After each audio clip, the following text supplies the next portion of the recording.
गो। अस्सलाम वालेकुम नाजरीन, मैं मोहम्मद फ़हीम और ये मेरे साथ आज उसामा हमें मौजूद हैं। ठीक है, आज हम इनसे पूछेंगे कि इनकी मेडिकल लाइफ कैसी गुजर रही है। और ये मुझसे कह रहे थे कि आज पीएमसी और पीएमडीसी के ऊपर हमने ना तबसरा करना है कि कौन सा बेस्ट है, और उसके बारे में हम पूछेंगे इनसे कि भाई क्या हाल है उसामा भाई। अल्हम्दुलिल्लाह, आप सुनाओ। मैं बिल्कुल ठीक। उसामा भाई, क्या एक्टिविटीज़ चल रही हैं आजकल आपकी? आजकल बस पढ़ाई से ऑफ है। आजकल क्रॉप का सीज़न नहीं है, हम्म। तो बस नॉर्मल रूटीन है। नहीं, आप सिर्फ क्रॉप में यहाँ पर पढ़ते हैं या नॉर्मल रूटीन में नहीं पढ़ते? नॉर्मल रूटीन में जब टेस्ट होता है उसको पढ़ लेते हैं ना। हम्म। उसके अलावा तो बस जो मेजर पढ़ना होता है वो तो क्रॉप में होता है। उससे टेस्ट वगैरह पास करो, एक बार रीड कर लो, एक बार इस टाइम सिलेबस ख़त्म कर लो, एक बार बस क्रॉप में रिवीजन कर लो इंशाल्लाह। अच्छा, टेस्ट यहाँ पर सारे टॉपिक्स के होते हैं? टेस्ट हाँ जी अल्हम्दुलिल्लाह हर चीज़ के होते हैं। जैसे जैसे पढ़ाते जाते हैं ना, उसी जैसे ही एक टॉपिक खत्म होता है उसके बाद उसका टेस्ट ले लेते हैं। एमसीक्यूज होते हैं, 100 नंबर के पेपर होते हैं, उसमें से 50% ठीक। अच्छा उसामा भाई, हम अपने मेन टॉपिक की तरफ आते हैं जो हमारा टॉपिक है। उसामा भाई, एक हमारे पास एक पीएमसी है, पीएमडीसी है, और दूसरा हमारे पास एनुअल सिस्टम है और दूसरा मॉड्यूलर सिस्टम है। पहले आप मुझे ये बताएं कि जो यूएचएस और जो बाकी यूनिवर्सिटीज़ पेपर लेते हैं, दोनों में क्या आपको ना डिफरेंस लगता है, या क्या क्वालिटी एजुकेशन किस में ज़्यादा बेस्ट है? देखा जाए ना, जो फॉरेन कंट्रीज हैं वो पहले एनुअल सिस्टम की तरफ थी। जैसे अब हमारा यूएचएस का एनुअल सिस्टम है ना, आप पूरे साल के अंदर एक बार सिर्फ ड्रॉप देते हो और उसी की बेस के ऊपर आपका पास या फेल होता है। एसईसी पहले सारी मतलब वर्ड जो थी ना इसी के ऊपर चल रही थी। अब जैसे जैसे इंटरवेंशन आती रहती हैं, आपको पता है, जैसे भी मतलब मॉडिफिकेशन आती हैं तलीम के अंदर भी, हर चीज़ के अंदर मॉडिफिकेशन आती हैं। तो अब ऐसा हो गया है कि इंटरनेशनल सारे इंडिया क्या, यूएस क्या, यूके क्या, हर जगह ना मॉड्यूलर सिस्टम लॉन्च हो गया। उसके और जो हमारे मोस्टली इस्लामाबाद के कॉलेजेस हैं जिसके अंदर फौजी फाउंडेशन आ जाता है, सीएमएच आ जाते हैं, वॉक कैंट आ जाता है, ठीक है, और सीएमएच जितने भी आर्मी के जितने भी इदारे हैं वहाँ चल रहे हैं मॉड्यूलर सिस्टम। नहीं, सीएमएच में तो एनुअल सिस्टम है, मैंने खुद देखा है, हर दफा उनका रिजल्ट। लेकिन उनका होता है एनुअल होता है, मैं बता रहा हूँ ना, तो हर मतलब पाकिस्तान में फुल मॉड्यूलर सिस्टम नहीं है, उसकी टाइप्स चल रही है, ठीक है।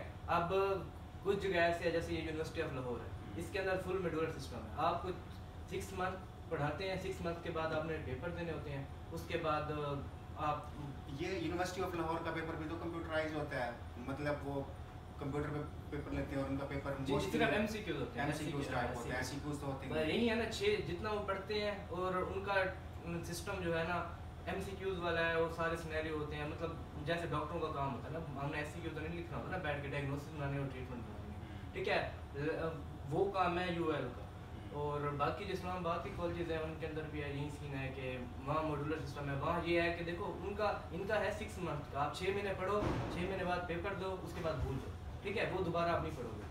तो इस्लामाबाद में चल रहा है, जो आप कह रहे हो वहाँ कैंट के अंदर चल रहा है, वो सिस्टम ये है कि वहाँ मॉड्यूलर सिस्टम, मॉड्यूलर नहीं, वहाँ ब्लॉक सिस्टम। ब्लॉक सिस्टम में ये होता है कि आपके ना एनुअल ना 3 ब्लॉक होते हैं 4 मंथ्स, समझ आ रही है, उसको डिवाइड किया हुआ है 4 मंथ्स के अंदर। अब मिसाल के तौर पर मैंने एक डिजीज़ पढ़नी है ना, हमारी पैथो है, अब हम तो पैथो पढ़ेंगे, फार्मा पढ़ेंगे, हर चीज़ पढ़ेंगे ना अलग अलग। अब उनका ये सिस्टम होता है कि वो एक डिजीज़ उठाते हैं, 2 डिजीज़ उठाते हैं, 3 डिजीज़ उठाते हैं। मिसाल के तौर पर अब मेरे सिलेबस में है टीबी, ठीक है।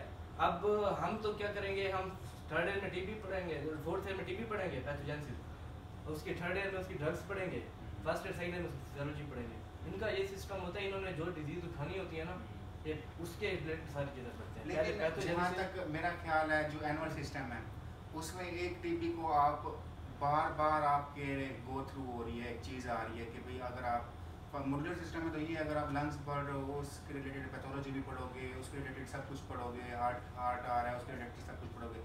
लेकिन इसमें जो है मतलब अगर आपने 1st ईयर 2nd ईयर में एनाटॉमी फिजियो पढ़ी है और बायोकेम पढ़ी है किसी हद तक, उसके एंजाइम डिज़ाइन वगैरह, फिर जब आप आते हो 3rd ईयर में फिर उसकी ड्रग्स पढ़ते हो, फिर 4th ईयर में उसकी पैथो पढ़ते हो, फिर 5 ईयर में 5th ईयर में उसका ना वो जाके क्या होती है मेडिसिन वगैरह पढ़ते हो, ठीक है।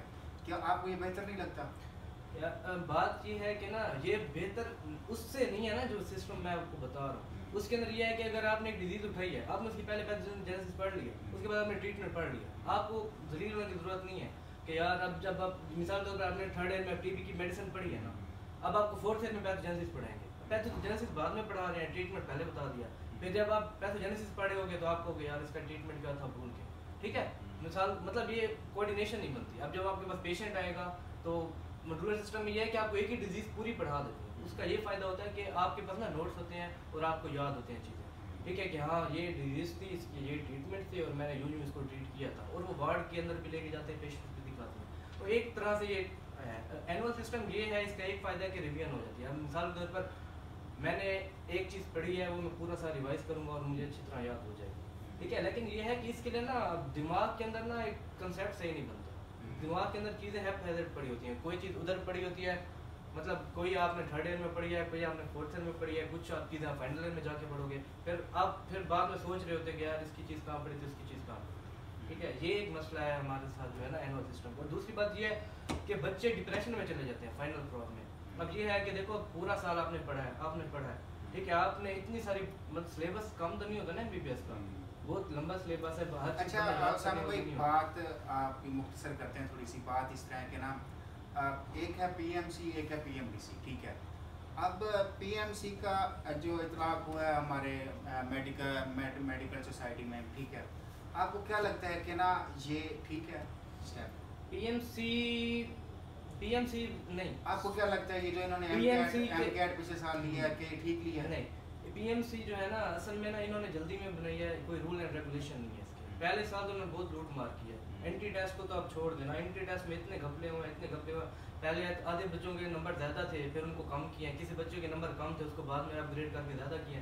मतलब समझ नहीं आ रहा, किसी का पेपर मुश्किल आ रहा है, किसी का पेपर आसान आ रहा है। तो ये सारे सिस्टम थे, मतलब कि एक फ्लॉप सिस्टम था। वो एंटी टेस्ट को छोड़ो, अगर हम अपने लेवल पे बात करते हैं ना, जो हमारे साथ इन्होंने किया वो एनएल है। अब ये देखो कि एक बंदा पहले एफएससी क्लियर करे, एफएससी के बाद एंटी टेस्ट क्लियर करे, उसके बाद प्राइवेट मेडिकल कॉलेज में है, वहाँ 5 साल प्रॉफ क्लियर करे, उसके बाद दोबारा आप उसके ऊपर एनएलए लगा देते हैं, ठीक है। अब जिस बच्चे ने इतने इम्तिहान क्लियर किए हैं उसके बाद एनएलए लेने की क्या जरूरत है? या तो फिर आप या तो इनको एक अच्छा बोर्ड सेटअप करना चाहिए कि जो हर साल बच्चे की अच्छी इवैल्यूएशन हो, कि एक पेपर लेके क्या बच्चे की असेसमेंट कर सकते हैं। वही है ना, इनको चाहिए कि अपना एनुअल सिस्टम को मॉडिफाई करें, ठीक है। इनको हर बंदे ने यही कहा कि अपना सिस्टम मॉडिफाई करें। इन्होंने बजाय खुद मेहनत करने के स्टूडेंट्स के ऊपर डाल देते, स्टूडेंट मेहनत। अच्छा, ये जो बच्चे जाते हैं रशिया जाते हैं, यूक्रेन जाते हैं और चाइना जाते हैं, ये जो फॉरेनर्स होते हैं, फिर ये आके पाकिस्तान आके ये भी एनएलई दें और पाकिस्तान वाले भी एनएलई दें। बस इनका ये है कि लॉलीपॉप दे दिया है कि जो है ग्रेडिंग बना दी है। चाइना के कुछ कॉलेजेस हैं वो A+ कैटेगरी में रख दिए हैं, कुछ कॉलेजेस B A में रख दिए हैं, कुछ B में रख दिए हैं, कुछ C में रख दिए हैं। अब कुछ ब्लैक लिस्ट कर दिए हैं जिनकी डिग्री पाकिस्तान में एक्सेप्टेड नहीं है। अब इन डिग्री बस ये है कि भाई जिसके A+ होगी ना ग्रेड स्केल होगा वो एनएलई देगा डायरेक्ट, उसके अलावा और कोई टेस्ट नहीं देगा। जिसका अच्छा, A ग्रेड होगा पाकिस्तान गवर्नमेंट को कम से कम एक चीज़ ये तो करनी चाहिए ना कि अगर फॉरेन से बंदा करता भी है, एटलीस्ट उन यूनिवर्सिटीज़ को तो मार्क करे ना कि भाई ये ब्लैक लिस्ट नहीं है। एक बच्चा 3 साल लगा के खड़ा हो गया, हॉस्टल्स के उसने खर्चे भरे हैं और उसने यूनिवर्सिटीज़ की फीस दी है और बाद में पता चले कि वो ब्लैक लिस्ट हो गया कॉलेज, फिर क्या फ़ायदा इस चीज़ का? यही चीज़ पाकिस्तान में चल रही है। जब हम लोग एंटी टेस्ट में थे ना, एंटी टेस्ट से 1 महीना पहले सिलेबस चेंज हो गया। अब जो कोई बता सकता है, अब हम आए हैं पीएमडीसी के अंडर, ठीक है। हम चाहिए तो ये था कि ना हमें पीएमडीसी के अंडर चलाए ना, जो पीएमडीसी के रूल्स एंड रेगुलेशन है हम उसके अकॉर्डिंग आगे हम अपना पूरी मतलब डिग्री कंप्लीट करें। जैसे पीएमसी है हमारे पर, पीएमसी का इतलाक हो गया, हम क्यों नहीं लेते? क्योंकि हमारे एडमिशन तक 2018 तक पीएमडीसी ने लिया ना, पीएमडीसी का तो कोई रूल नहीं है। आपको क्या लगता है जब पीएमडीसी ने एक मेरिट लिस्ट बनाई थी, एक क्राइटेरिया रखा था कि भी इस कॉलेज में, प्राइवेट कॉलेज के बच्चे में ये यहाँ पे सेटल होगा, ये यहाँ पर होगा, यहाँ पर होगा, बिल्कुल शफाफ काम था, कोई मतलब गपला अगर हुआ भी होगा ना, इतना नहीं बनना हो सकता कि बंदा मेरिट पे आया और उसको सीट ना मिली, ऐसी बात है ना। और फिर जब ये पीएमसी आई है, इसने तो कोई यही बात है ना, मैंने कहा है ना जल्दी में इन्होंने काम किया सारे, कोई रूल नहीं है, कोई रेगुलेशन नहीं है। इस बार आधी सीटें सिंध में खाली पड़ी हैं। क्यों? क्योंकि उन्होंने सिंध के जो बच्चों के पासिंग परसेंटेज 135 रख दिया, 135, 135 या 150 या 160। तो बच्चों ने इतने नंबर लिए ही नहीं है, क्योंकि पेपर मुश्किल था। आपके सामने एमकैट कैसे हुआ, ठीक है, एनएमडी कैट, फिर एक तो इन्होंने एनएमडी कैट सिलेबस सारा यूनिवर्सल। अब ए लेवल, जो बच्चा ए लेवल पढ़ रहा है वो एफएससी के वाले के बराबर हो सकता है? नहीं हो सकता ना। एक बच्चे ने एफएससी की बुक्स पढ़ी है, पंजाब टेक्स्ट बुक पढ़ी है, एक ने फेडरल की बुक्स पढ़ी है, एक ने सिंध की बुक्स पढ़ी है, वो कैसे इक्वल हो सकते हैं? या तो आप अपनी क्वालिटी ऑफ एजुकेशन इतनी बेहतर बनाओ कि आपके सारे बच्चे एक किताब पढ़ सकें। सिंध के अंदर जो स्कूलों की हालत है, वो पंजाब से आप क्या समझते हैं कि उसको बराबर कर सकते हैं, मुकाबला कर सकते हैं? केपी में जो बच्चे बैठे हैं देहातों में पढ़ते हैं, उनका पहाड़ों में घर है, वो बेचारे आते हैं 1-2 घंटे पढ़ते हैं, उसके बाद वो चले जाते हैं। वो पंजाब से मुकाबला कर सकते हैं या एओ लेवल से मुकाबला कर सकते हैं ना? ये सिस्टम उस वक्त आपके ऊपर काबिल एप्लीकेबल होता है जब आप पूरा अपना तालीमी निज़ाम को यकसा बनाते हैं, इक्वल बनाते हैं। हर फिर उन्होंने पीएमसी में ये काम किया था कि जो बुक्स, उन्होंने कोई स्पेसिफिक बुक नहीं रखी थी, उन्होंने कहा था कि चारों बुक्स पढ़ो।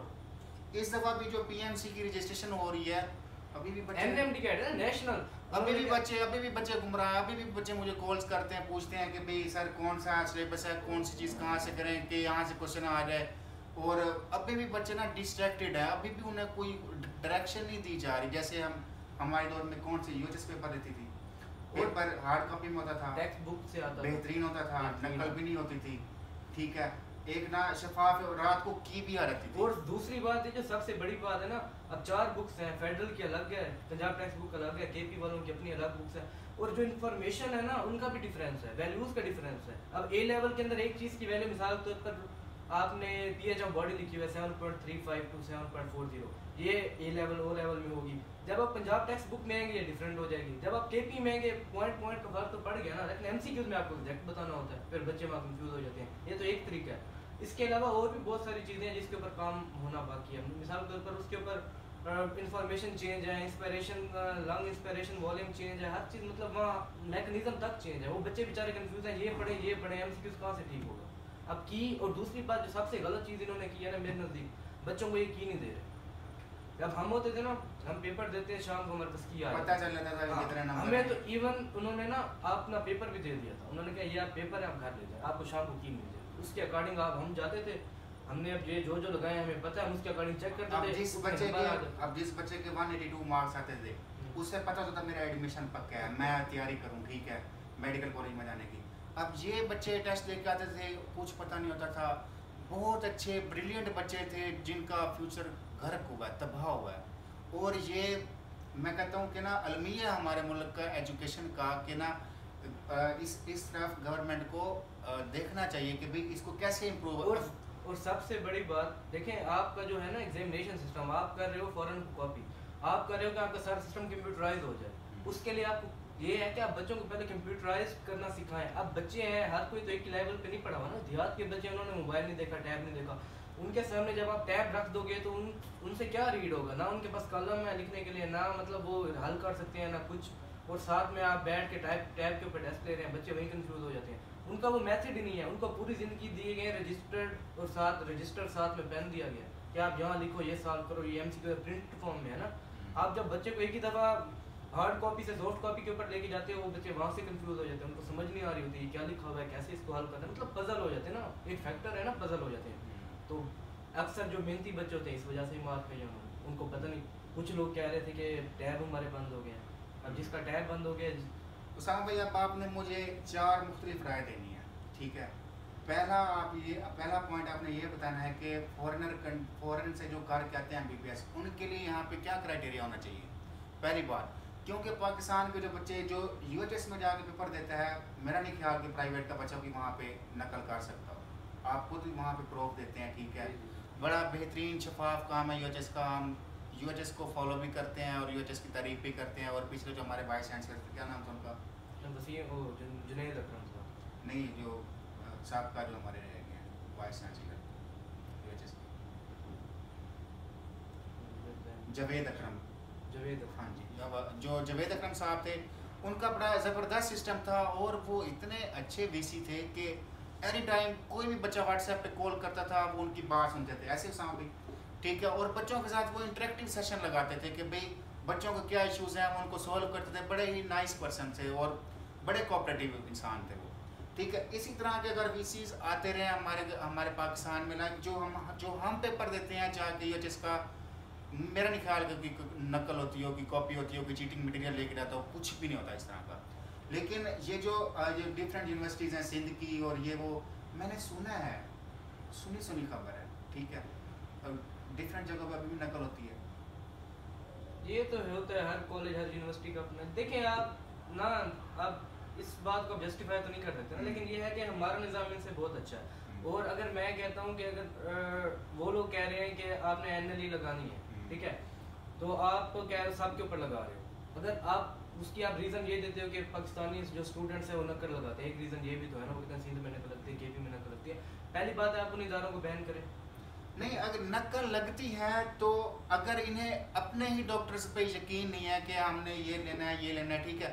अब एक बच्चा FSC मैट्रिक से आया, ठीक है, उसने 10th मैट्रिक में अच्छे नंबर लिए, फिर FSC में अच्छे नंबर लिए, फिर उसने मेडिकल कॉलेज में एडमिशन लिया, उसने प्रोफ में पहले उसने रिटर्न क्लियर किया, फिर पहले वो कॉलेज के टेस्ट देता रहा, इंटरनल असेसमेंट अच्छी करता रहा, फिर उसने सेंड अप दिया, फिर सेंड अप के बाद उसने अपना प्रोफ का पेपर दिया, फिर उसके बाद उसने वाइवा दिया, फिर उसने उसका प्रैक्टिकल दिया। इतनी स्टेजेस से एक बच्चा गुजर के आ रहा है, फिर भी NLE का एप्लीकेशन इसलिए है कि हमें आपके ऊपर ट्रस्ट नहीं है। ठीक है भाई, किस चीज़ का ट्रस्ट नहीं है आपको? कम से कम देख, आप अगर आपको ट्रस्ट नहीं है तो ये इदारे आपके ही हैं, आपको बेहतर करना चाहिए, हमारी गवर्नमेंट को बेहतर करना चाहिए। ऐसे है। और साथ में ये कि अगर आपने ये लगानी भी है तो आप आने वाले सेशंस पे लगाए ना। मिसाल के तौर पर मैंने 2018 में एडमिशन लिया और जब मैंने उस पॉलिसी के ऊपर सिग्नेचर किया वो PMDC की है। मैंने कहा कि 2018 से 23 तक मैं अपनी MBBS कंप्लीट करूंगा, उसके बाद मैं हाउस जॉब करूंगा। उसके अंदर ना मैंने पढ़ा NLE का कोई चक्कर, ना मैंने सुना। जब मैंने से सिग्नेचर करवाया गया उसका किस चीज़ के ऊपर थे। अगर आपने NLE लगानी थी तो आप 2019 से एप्लीकेबल करो, अगर आपने लगानी है तो, ठीक है। ये तो कोई वैलिड रीजन नहीं है ना कि आप किसी को उठा के, भाई जिस बंदे ने 1 करोड़ रुपया भरा हुआ है उसका एंड NLE क्लियर ना हो किसी भी वजह से, due to any reason, due to ये सर्कमस्टांसेस के वो प्रेशर में आ गया, अच्छा, वो प्रेशराइज हो गया। अब जो नेक्स्ट क्वेश्चन है, जो नेक्स्ट एस्पेक्ट है हमारा, वो आप ये बताएं कि UHS बेहतर है या बाकी यूनिवर्सिटीज बेहतर है? अगर ना देखा जाए हॉस्पिटल्स या मैनेजमेंट के लिहाज से और स्टूडेंट्स के लिहाज से, तो जो मैं ज़्यादा मेहनत करते हैं ना वो UHS वाले स्टूडेंट्स ऑफ कोर्स बहुत ज़्यादा मेहनत करते हैं। तो और बाकी देखा जाए तो उनका सिस्टम पढ़ाने का मेरे नज़दीक ठीक है यूनिवर्सिटीज का। हाँ, क्योंकि वो लोग ना एक और नए सिस्टम से चल रहे हैं और वो नो डाउट के उनका जो सिस्टम है ना वो लेटेस्ट है। लेकिन ये है कि उसके अंदर फिर ये होता है कि उनकी यूनिवर्सिटीज़ है अपनी, उनको प्रायोरिटीज़ मिलती हैं, उनको मतलब हर तरह के लोग हैं, हर तरह से वो पास हो सकते हैं। मतलब ये है कि वो यूनिवर्सिटी लाइफ में आ जाता है।